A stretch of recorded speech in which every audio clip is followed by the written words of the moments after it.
Dwadie hunsem ede yadu asantemante mu Kumase empempi ni ene nsu akọ Kejetia from akọse dwadifo niama sesi opani a oye adwuma kire se wahu die nti amensuo ba ho nti wotu ho anamo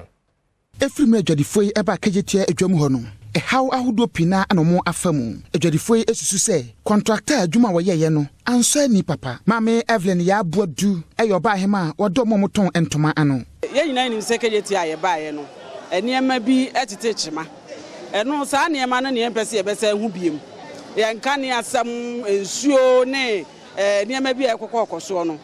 enya ahomeka se wotie adwadifo yi ehawa mo eda na dia contractor ya de dwumade we ahya ne nsa ekire se wo mu ni se omomu ehwedwa ne so no esinto bi ana ababi obabi a ama sa ne ma ni na esisie entinkabe ya senkomu wie dwumade ya yemfa ma omo ankasa no mo enhwe so no mo fa Ghana fo na behwe so no emfa ntetiem kakra ansa na edi sa dwumade kase we ahwe mo nsa kamesre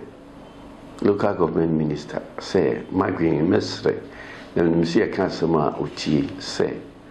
oma contractor na usi na de no operating or maintaining mumfie bia ebia ono ani tim ni betnase amasade ehu de yeti pipe apai lifting ye adwuma nsuo ma we nko adwadifo na ye omo hawo no menyi